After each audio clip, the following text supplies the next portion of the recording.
You're listening to the Ask Drone U podcast. You ask, we answer your drone questions. Whether you're here to turn your passion into profit or you simply fly for fun, we're a community of learners and teachers who aspire to achieve greatness. We are Drone U. Good morning, everyone. It is a beautiful day, and welcome to another interesting, we'll go with interesting, episode of Ask Drone U. My name is Paul. And my name is Rob. I thought you said in resting, like we're resting. Going to be resting. No. Podcasting. The fire is back. The attitude is here, and we are excited to be here. We are. Sorry, it was a tough month for me. In hopefully November is almost over. It is. It was a tough month for me, Rob. How come? Oh, you know exactly why. But anyway, it was a tough month here at Drone U for me. And just a lot of work going on. So much opportunity. It's crazy, but really excited. And also, I just want to say thank you to everyone who has shared the podcast, who has told someone else about it. If you ever listen to NPR, they start a lot of their episodes with support our show and donate money.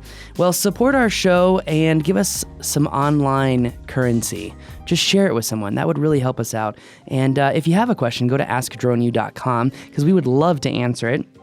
Whether it's about drones, the cold weather, whether it's about starting your business and having a technical issue with pricing, or maybe it's something deeper than that. Whatever your question is, just make sure to go to askdroneu.com and upload that question.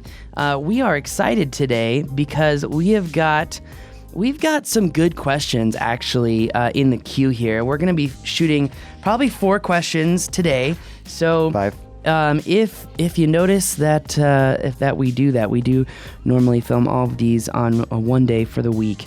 So get your questions in. And by the way, the recency test is coming up.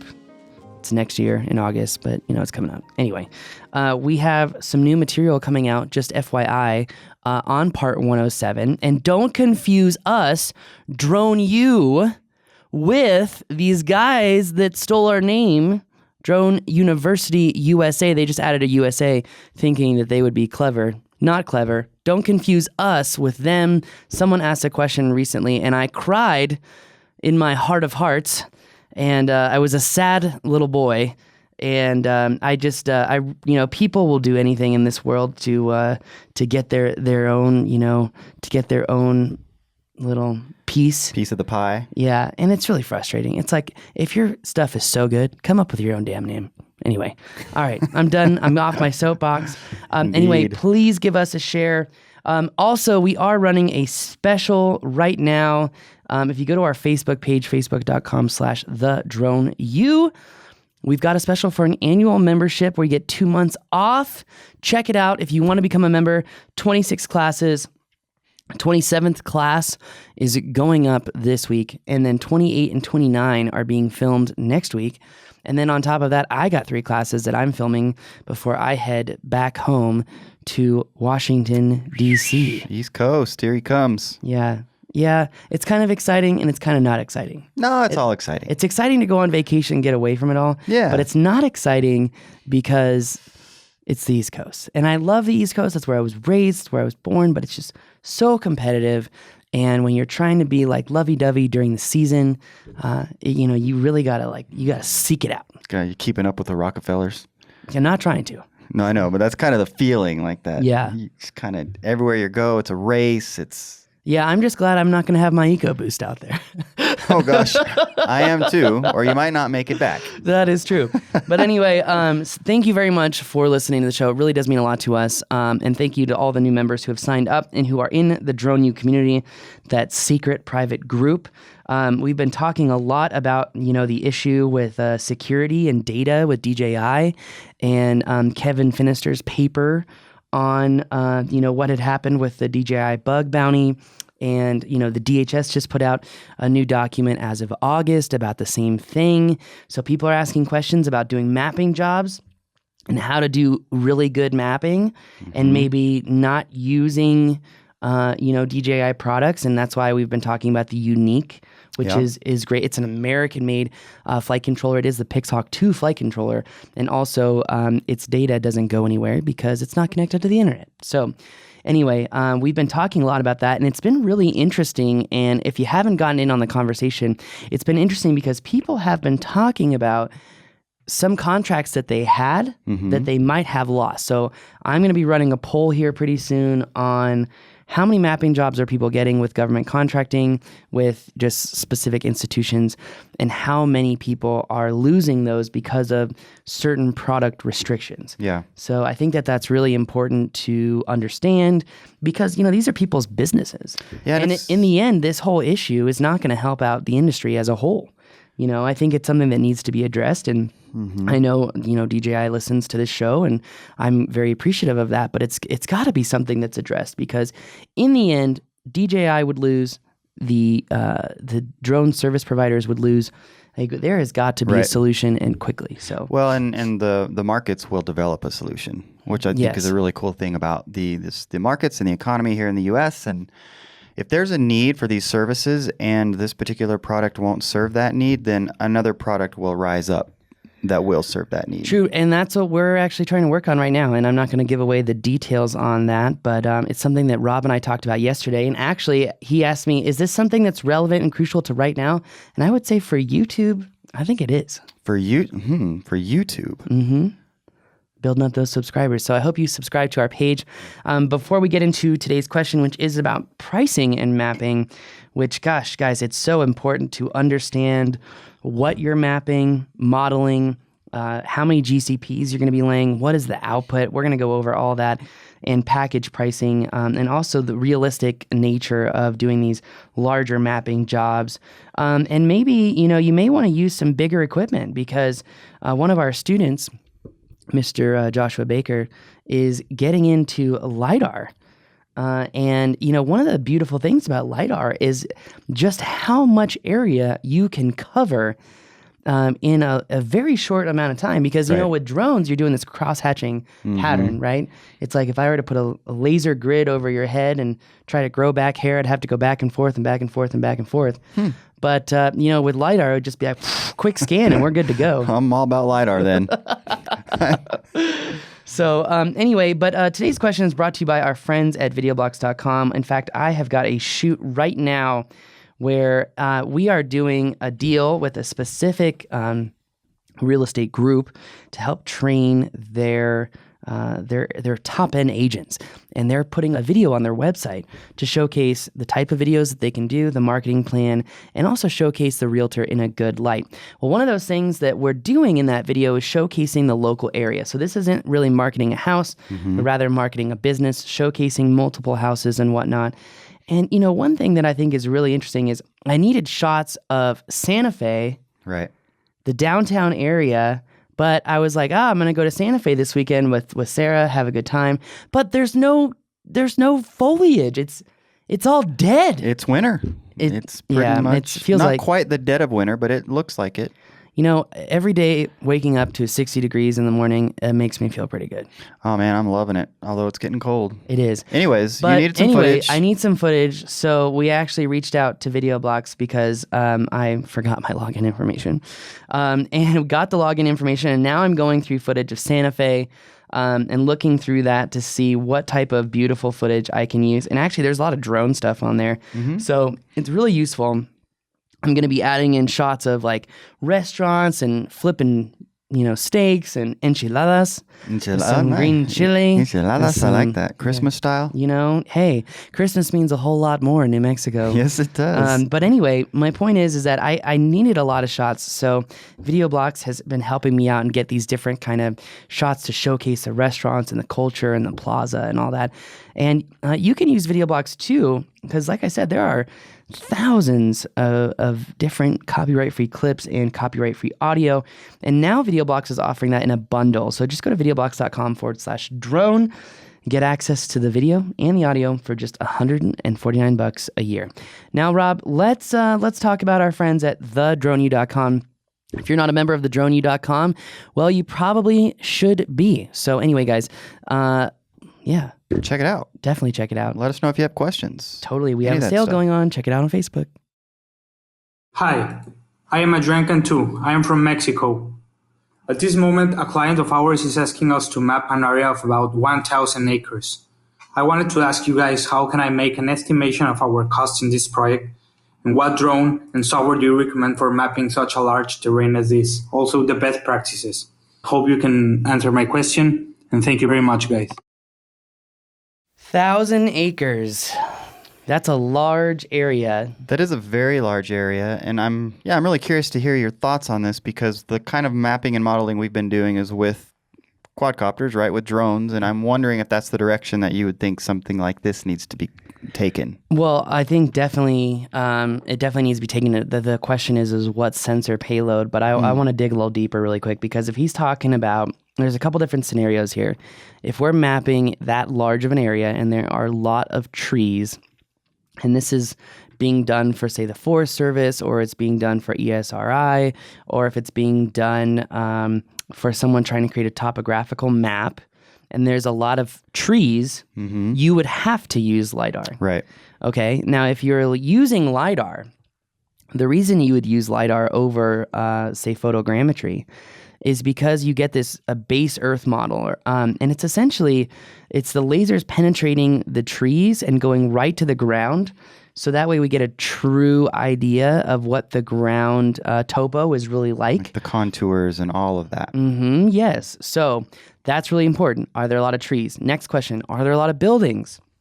Because if there are a lot of buildings, are they expecting the model to look lifelike? Because if they are expecting the model to look lifelike, then you're looking at LIDAR and photogrammetry.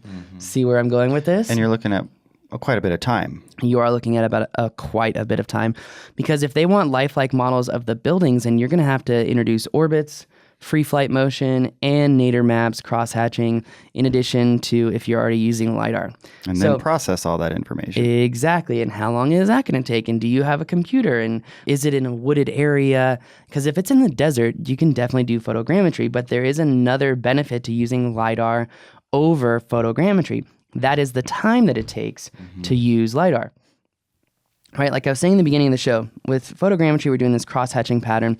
And with LIDAR, we're just literally flying in, straight line motions to cover essentially as far as the beam can go out. And depending on what type of LIDAR unit you have, that's going to cover anywhere from, 50 meters to 300 meters. So, I mean, you could literally break this up and have, let's say he's in the desert, there's not many buildings, he's using LIDAR, he could probably get this done in 3 hours, minus laying GCPs. If he's laying GCPs, that's going to probably take him 2 to 3 hours, because he's got to lay in that sloth of an area at least probably 10 to 12 GCPs minimum.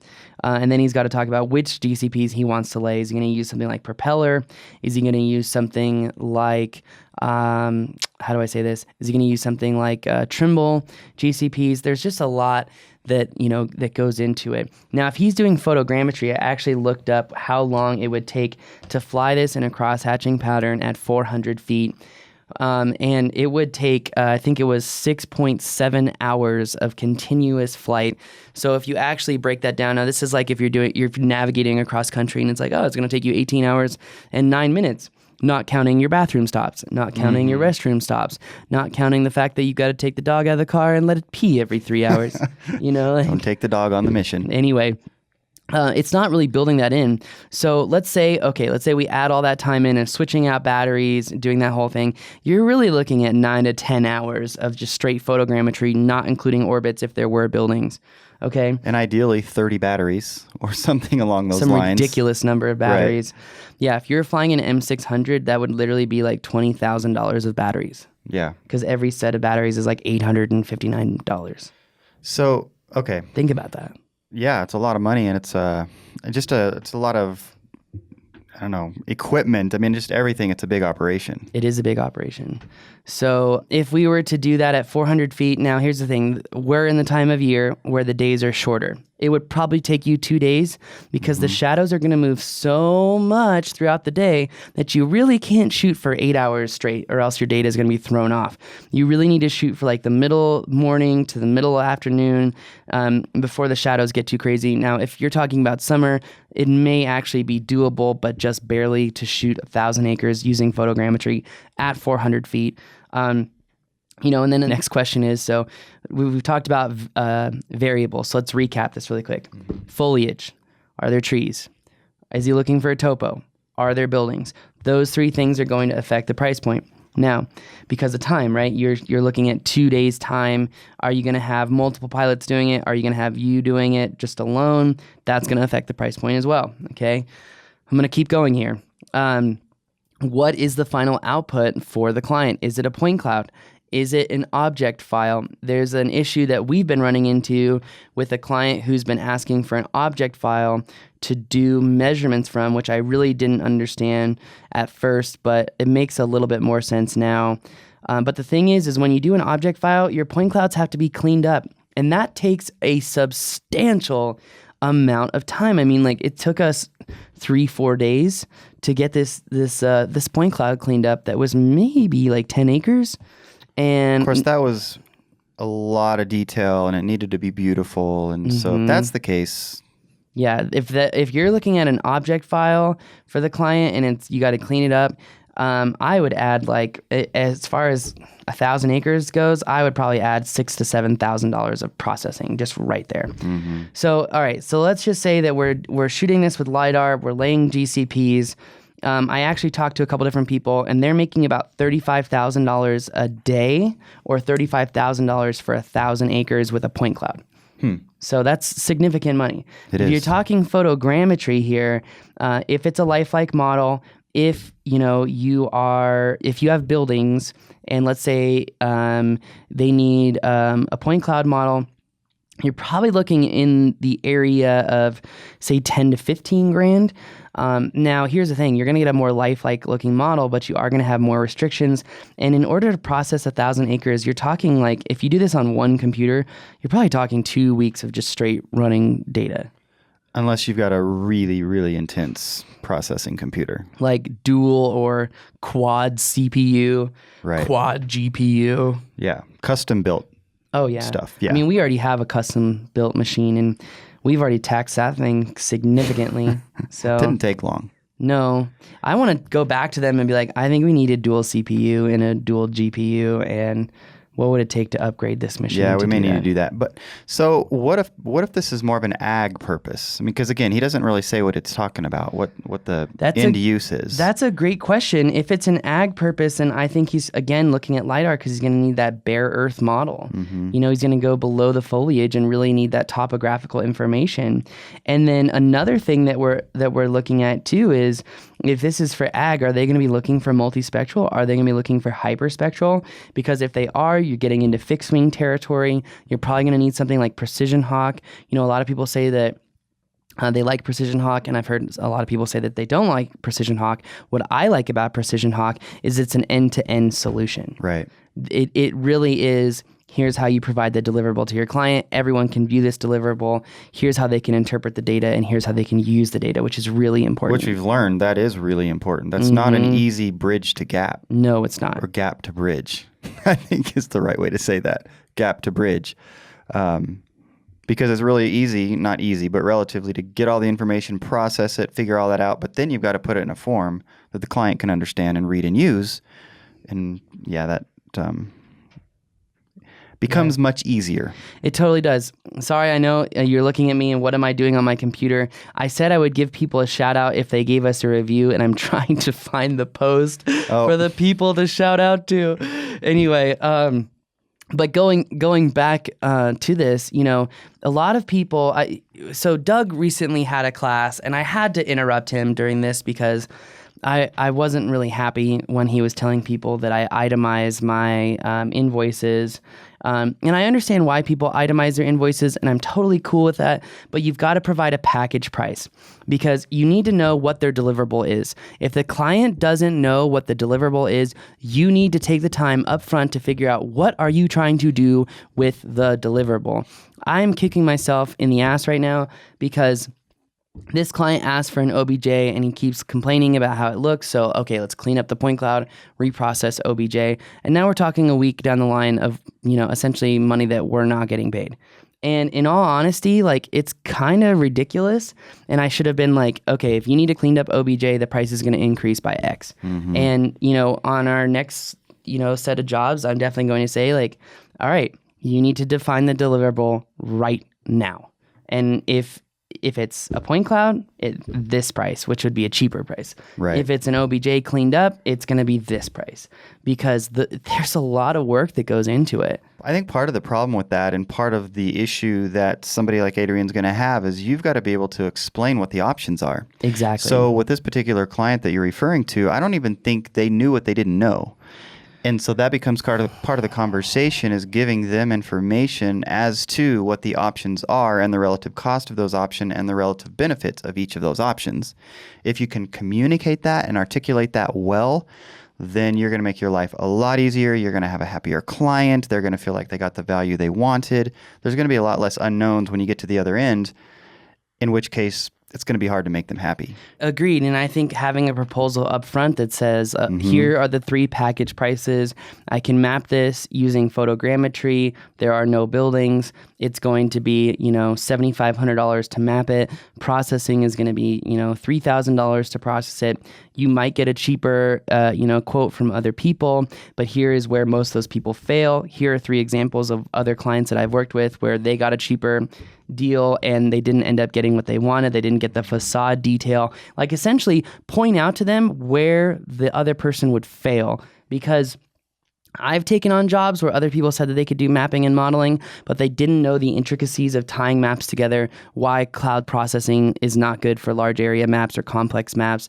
They didn't understand, how to get facade detail. And if you just lay that out up front and say like, this is a high level, high quality map. You're going to see this, you're going to see this, you're going to see this.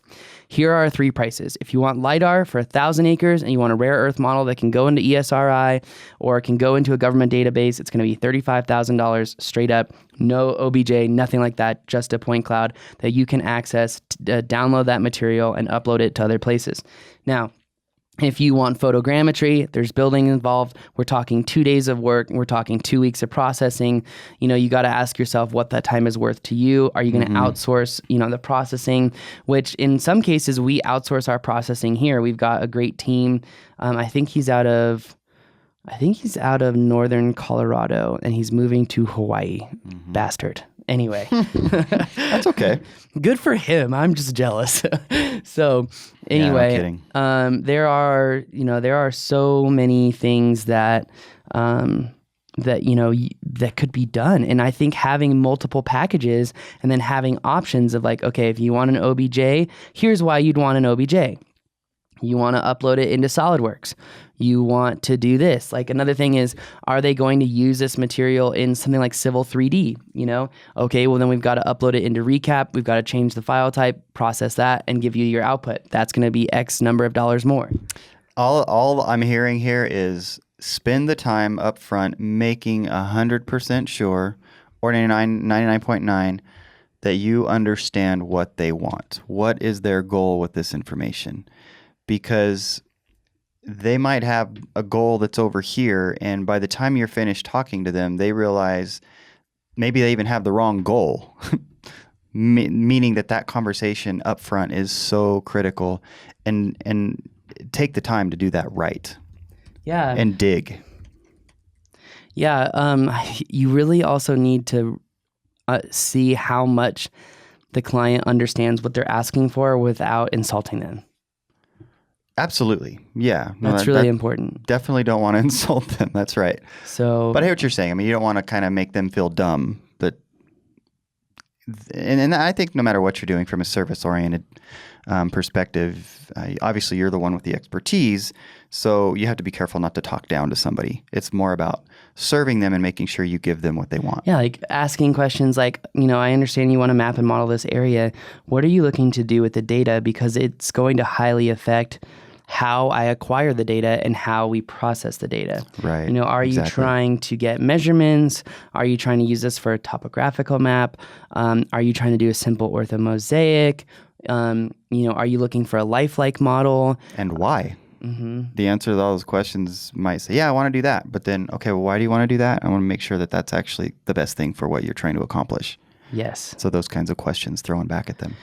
Definitely. And, the pricing can vary widely based on the deliverable, but also based on, based on a lot of other stuff.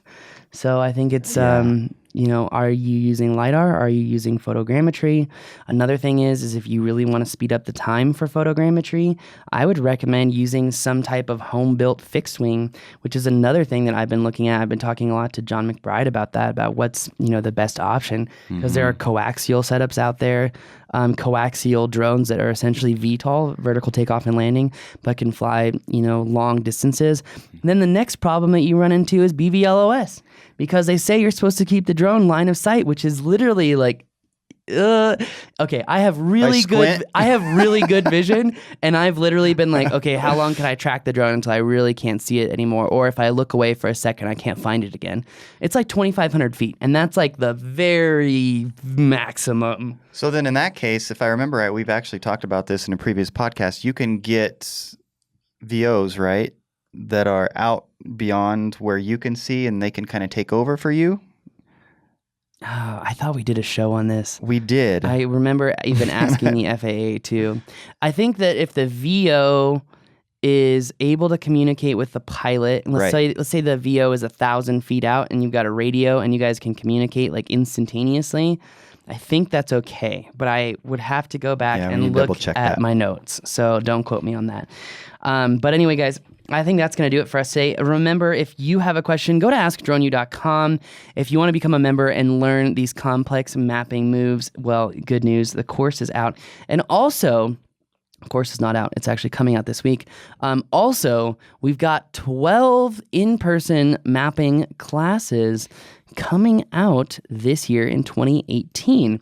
Now, I know some other guys are teaching people how to use drone deploy. That's effing fantastic. But if you want good facade detail, you want to do complex maps that take multiple flight plans, you want to map in complex environments, and you want to do large scale maps, you're going to have to go deeper than that. And that's a DroneU difference, because we teach from experience. So we actually teach you from what we've learned out in the field, doing real world jobs, getting paid to do it. Now, here's the thing. You can learn from our mistakes, and you can also learn to get higher quality detail and maintain the competitive advantage. So make sure to check out the updates. They will be on the website in January on when those classes are going to be and where they are going to be. We are going to be doing some East Coast stuff. So celebrate. But I'm a warm body, so it's probably going to be down south. Sorry, New York City. Anyway, that's going to do it for us today. My name is Paul. And I'm Rob. This is Ask Drone U.